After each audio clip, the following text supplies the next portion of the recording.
L'imitation de Jésus-Christ, livre 1er, chapitre 9. De l'obéissance et de la soumission. C'est un grand avantage de vivre dans l'obéissance, d'avoir un supérieur et de ne pas être le maître de ses actions. Il est beaucoup plus sûr d'obéir que de commander. Plusieurs obéissent par nécessité plutôt que par charité. Et ces personnes ont de la peine, et murmurent aisément.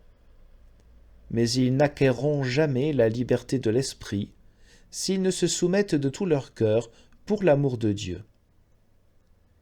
Courez d'un côté ou d'un autre, vous ne trouverez de repos qu'en vous soumettant humblement à la conduite d'un supérieur. Plusieurs ont été trompés par l'espérance d'être mieux et par le désir de changer. Il est vrai que chacun aime à agir selon son propre sens et que notre inclination est plus forte pour ceux qui pensent comme nous. Mais si Dieu est avec nous, il est nécessaire que nous renoncions quelquefois à nos propres sentiments pour le bien de la paix.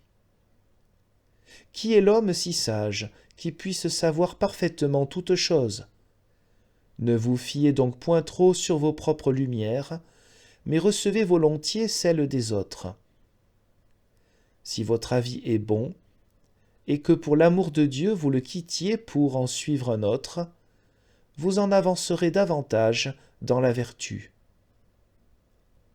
J'ai souvent ouï dire qu'il est plus sûr d'écouter et de recevoir un conseil que de le donner.